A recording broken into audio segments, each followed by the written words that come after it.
Remember at the end of my previous video when I said it was 8:05 and I really had to go? It's 8:35. I got stuck watching YouTube.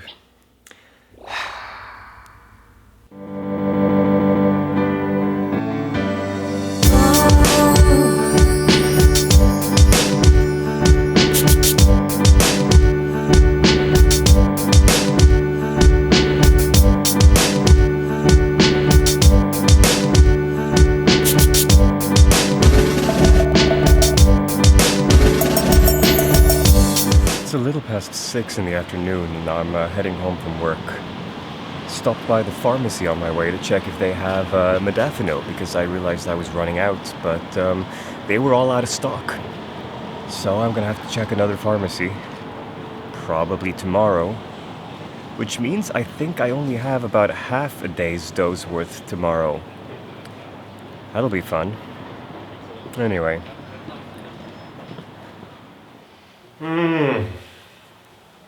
It's Friday morning, 7:30.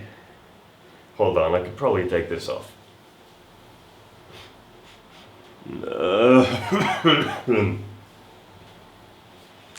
Friday morning, 7:30, and Bentham has shit the living room again. Now, I know what you're thinking. It's like, but Breki, he didn't used to shit the living room so much anymore. But now he does. What's changed? Oh yeah, Breki, you're making raw dog food. Maybe it just doesn't agree with his stomach. And clever thinking. That's what I was thinking too. But it doesn't look like that's the case.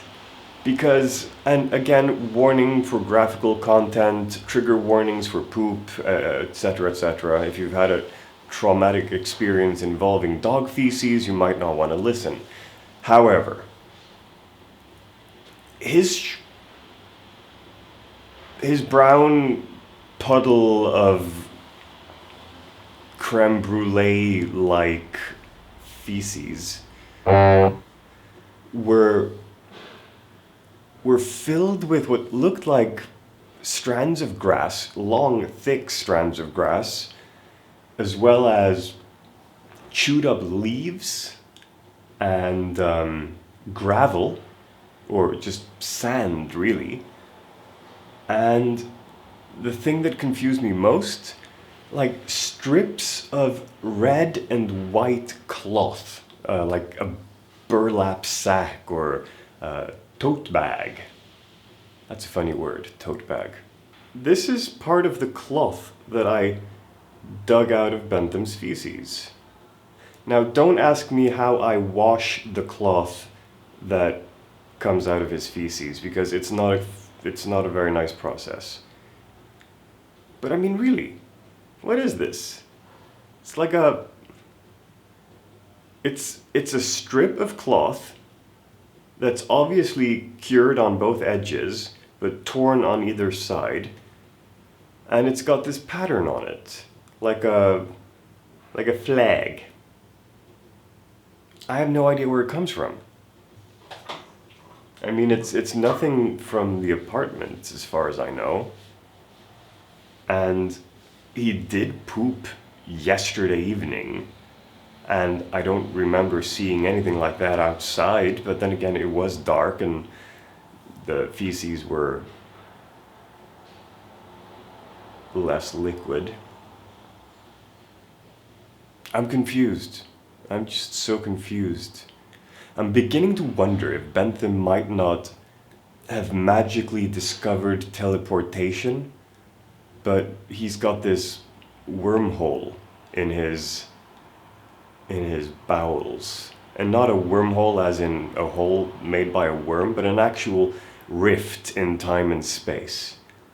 And it's just connected to the other side of the universe, where there's this big puddle of brown goo and stuff. Anyway, so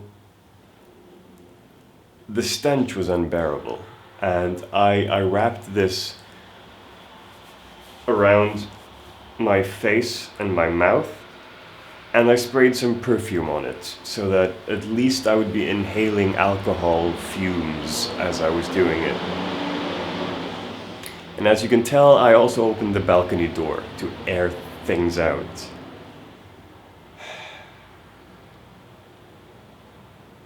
Goddamn dog, man. Dogs. I mean, if it's not one thing, then it's the other. Locke has this wart on his on his right hind leg, and it's like red now and hard and disgusting. And I wouldn't say there's pus or anything like that, but it's looking particularly nasty. So I'm probably going to be heading over to the vet tomorrow, having them check it out. And now I got the hiccups. Oh, God. So yeah, while Locke has that going on, Bentham's, he's emulating the volcanic eruption at Krakatoa, but instead of Krakatoa, it's Krapapua. I have the best puns. Anyway, I've mopped up once, so I'm probably gonna do it a second time. Yeah. It's way too early in the morning for this. 7:30-ish. Oh well, I still have time to get ready for work and get to work without, being late. I only have the mopping, geek days, and getting dressed, really. So unless I get distracted by a whole bunch of unnecessary nonsense, we should be fine. We should be fine.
Okay, so I mopped a second time, just to clean up, and I think I'm gonna let it dry as I record Geek Days, and then do it a third time, just to make sure it's clean, because I don't want any poopy, sticky residue lying around while I'm at work, because it dries and creates this thin film of...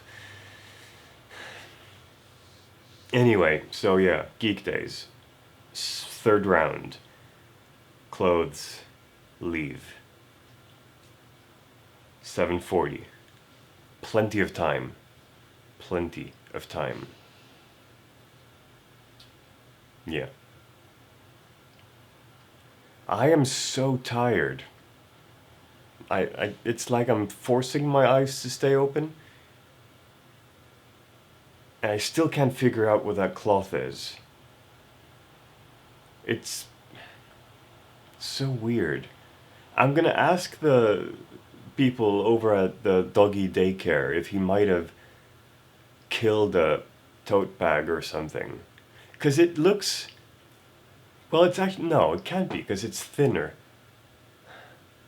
It's so weird. It's like this strip of semi-thick cloth. Because I was thinking it could be, the handle from a tote bag. But No, they're usually thicker than this. Such confuse.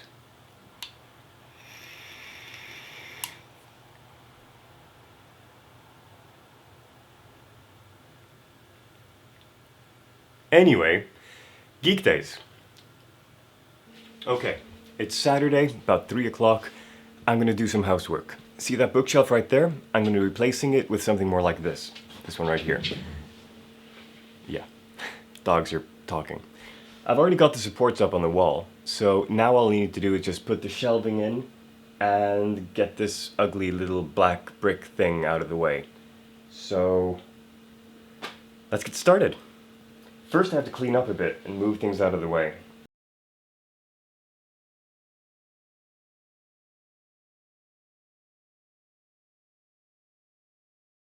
Now the question is, can I just pull this out of the way for now? I think I can.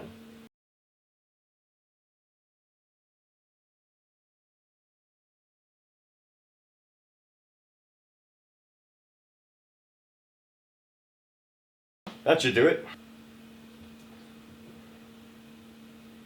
How do I best measure it so it's at the same height? I'll just guesstimate and then adjust afterwards.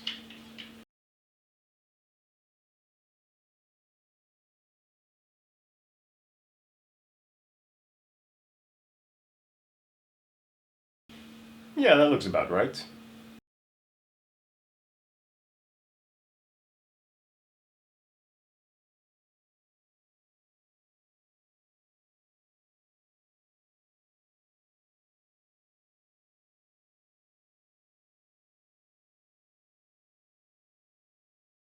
I keep dropping things on camera.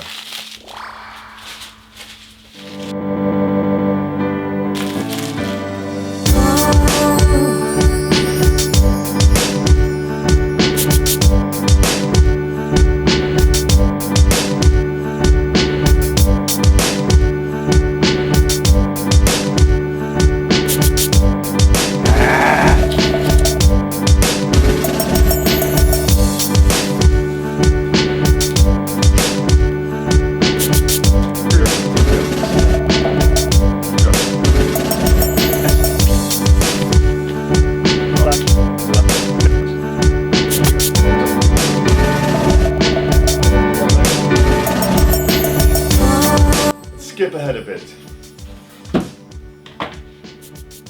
Okay, so I've moved everything out of this bookshelf and into here. And as you can see, I have plenty of room to spare. So I'll be moving everything from the other bookshelf in as well. But first things first, let's dismantle this one.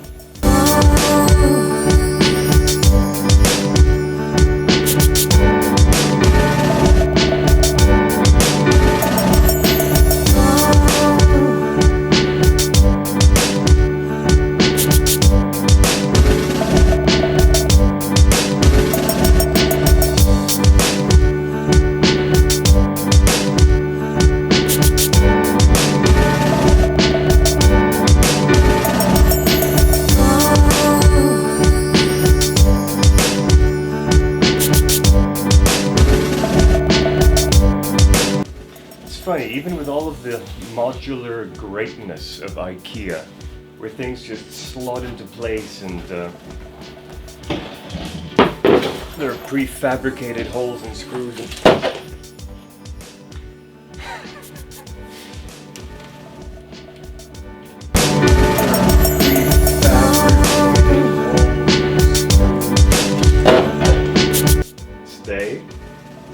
Stay.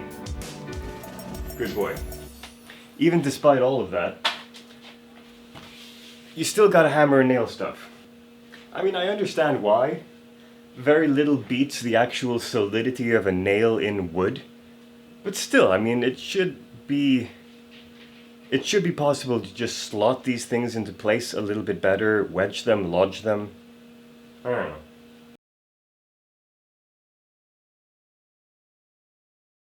There we go. That's one bookshelf done. Now let's start looking at this one. I'm popular. Blip blip. Alright. So, one problem. Yeah, one problem. The bookshelf over here isn't entirely empty. There's a lot of stuff in it that just doesn't go anywhere because I have no wardrobe in the hallway. So I have two options. Either just take everything out and find another place for it and dismantle the bookshelf, or option two, just keep it there for now until it finds a better place. I prefer option one. Just taking all this shit out of the bookshelf, putting it somewhere temporary, and then organizing everything later on. That way I can dismantle this bookshelf, get it out of here, throw it out, and just be done with it. Done with the IKEA Billy shelves that plague my existence. But that's gonna have to come later. It's about 4:45, and the vet closes at 7, and I'm thinking of just dropping in real quick and having them look at Locke's leg, because those two warts that I mentioned in the last video, he's been licking on them and biting at them and... Licking on them and biting at them? I have the best words. Anyway, so I'm thinking of heading on over there just to have them look at it, just to make sure that it's not, you know, cancer or ringworm or something that we should probably be taking a closer look at. Because if it's only warts, then they're going to go away on their own, you know, in time. But if it's something else that needs treatment, I'd like to know that, you know, for everyone's best interests. Now, my concern is, while I go, I will be leaving Bentham home alone. And we all know how that can go. And now we wait.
So they've taken an initial look and they're going to take samples. Yeah.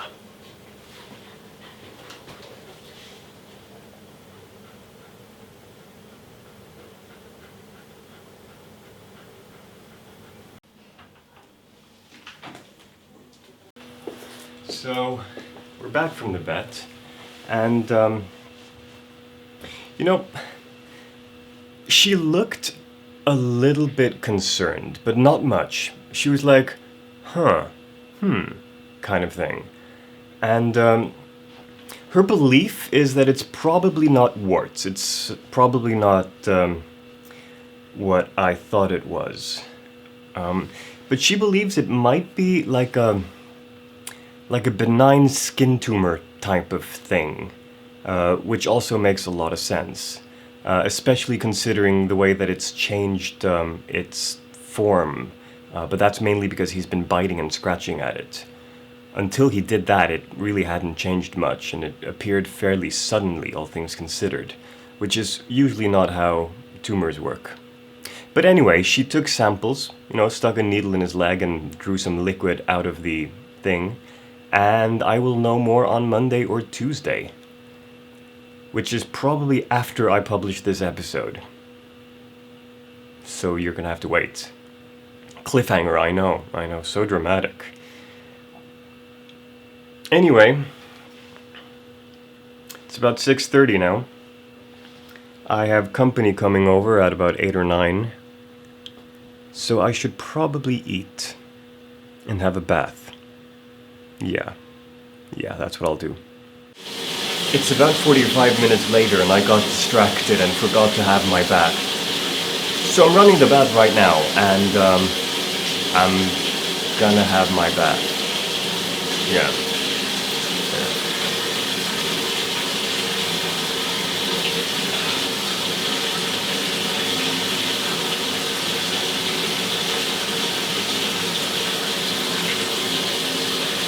Why are you still watching me? Go away, I'm undressing. God.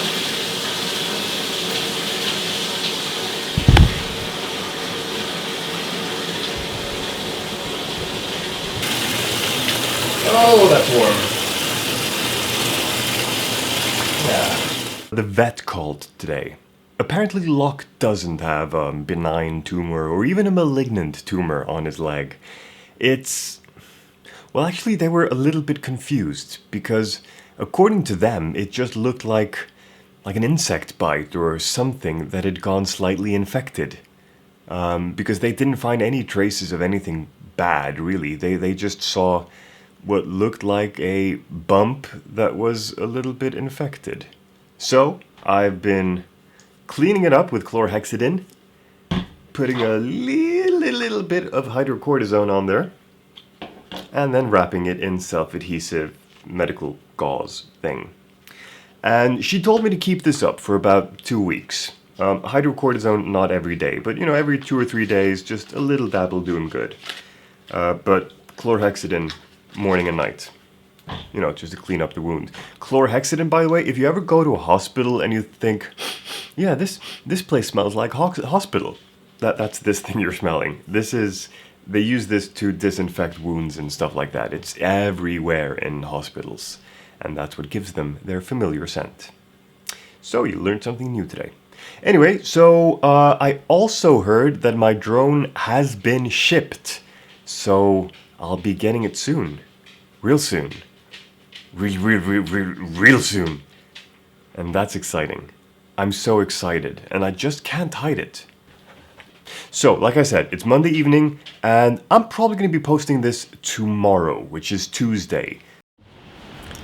It's Sunday, about lunchtime, and I'm heading over to my sister's place. Been a while since I met her. Been a while since I met the kids. I mean, I hung out with Thomas last weekend, but haven't met the other two. Been a while. So I'm walking up the street to my sister's place, only about an hour late.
So I got a package.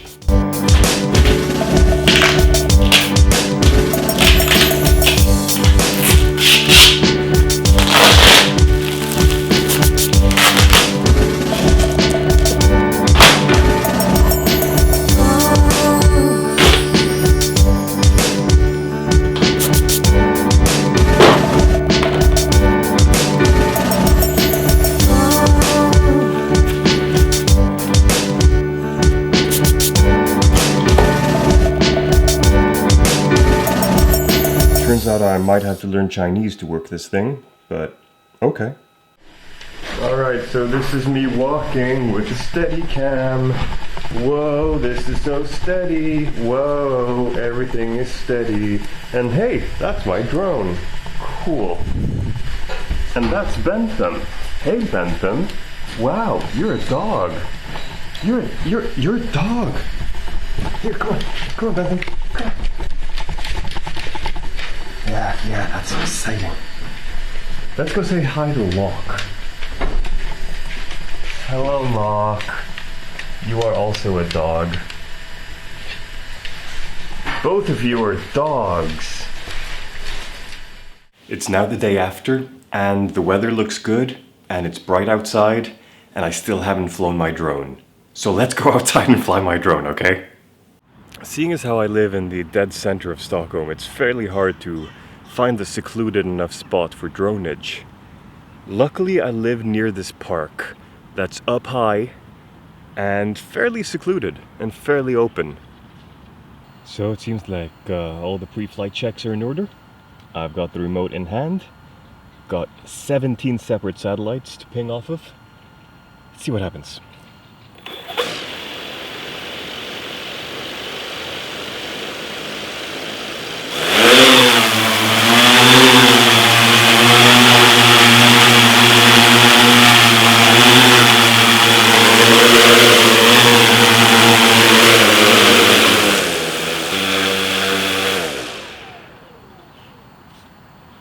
Okay, so I got it to lift and land.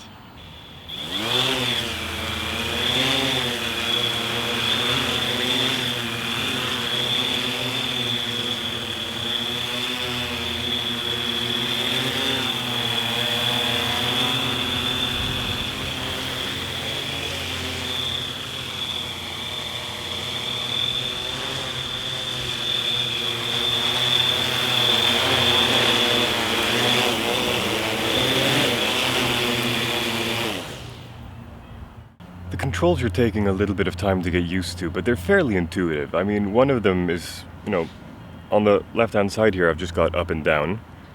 Right-hand side, I've got forward, backward, left, right, as in banking left and banking right. Probably guessing that my left stick, left and right, is pivot left and right. So I'm going to try that next.